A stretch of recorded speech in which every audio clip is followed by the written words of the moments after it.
Ito na ata yung pinakamaangas na sorbetero na maaari mo makasalubong sa kalsada. Dahil sa pormahan pa lang ay aakalain mo nga atid ng Christmas party si kuya. Simula sa buhok, sombrero hanggang sa kanyang suot na sapatos ay mapapawaw ka na lang talaga. At lalo ka mapapabilib sa kanya dahil naka full sound system at may monitor pa yung dala niyang cart ng ice cream. At sa maniwala kayo sa hindi ay siya din mismo yung nagtitimpla at nagawa ng tinda niyang ice cream. At mahigit 5 taon na siya naglalako nito, suot ang kanyang maangas na pormahan. Idol, ano meron tayo dyan? Flavor ko Oo. is mangga, queso, cookies and cream. May 20 tayo sa baso at saka 4, saka 40 sa malaking baso. May sound system ka? Meron tayo. Para hindi tayo maboring. habang naglalakad, ang sarap ng tulak, di ba? Oo. Huwag yung tulak na ano, ha? Ano, Idol, ganyan ka talaga pag nagtitinda ka palagi? Nakaporma ka talaga? Ganito talaga ako. Anong pangalan mo, Idol? Tawagin nyo na lang akong tropa. Tropa kong sorbitero. Follow nyo rin yung tropa natin na si Tropang Sorbitero. Cookies, mangga, cheese. Sige po, mix na lang natin yan. Alright, mix. Tignan mo naman si Sir, ang ganda ng sapatos, oh. Minsan nga yung nakaupo lang ako, Oo. hanap yung customer. Sino ba nagtitinda dito?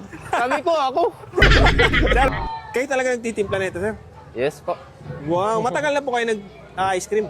Almost 5 years na po. Grabe, sige sir. Isang naman dyan sir. Yan.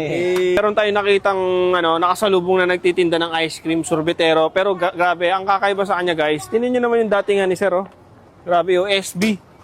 Eto guys, si Tropang Sorbetero. Follow nyo rin siya guys. Meron din siyang page. Ayan, tikman natin yung ice cream niya. Guys, kahit ganyan si sir, sabihin niya, pogi siya. Siya nagtitimpla ng sarili niya ng ice cream guys. Lupit no. Tapos 5 years na rin siya nagtitinda. Ayan. Salute sa iyo, Idol. Ayan. Saka ang maganda pa dito, guys. Single yan si Idol. Ha? Doon sa mga tropa natin dyan, ha? Single yan. Paghahanap ka pa, pogi na, masipag pa. Di ba? Lakas pa ng dating. Oh, ano pang hahanapin mo? Di ba? Iuwi mo na lang to.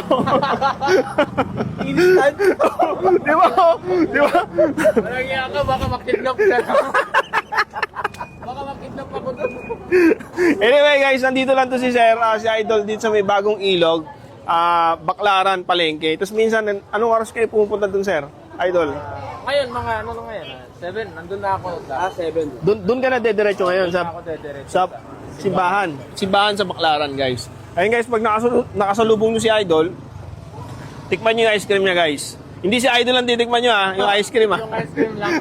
Iba-iba naman yung flavor sir, iba-iba araw-araw. Ayan. Ito masarap din tong mangga niya. Mangga to sir no? Mangga. Natutunaw agad siya, saka creamy. Ang galing creamy talaga. Hindi yung parang maligas-gas no? Parang buo. Sarap. Hindi yun sa nagawa. Quality ba? Quality talagang veterano, malalasahan mo. Hey guys, gusto ko na itong enjoyin. Thank you.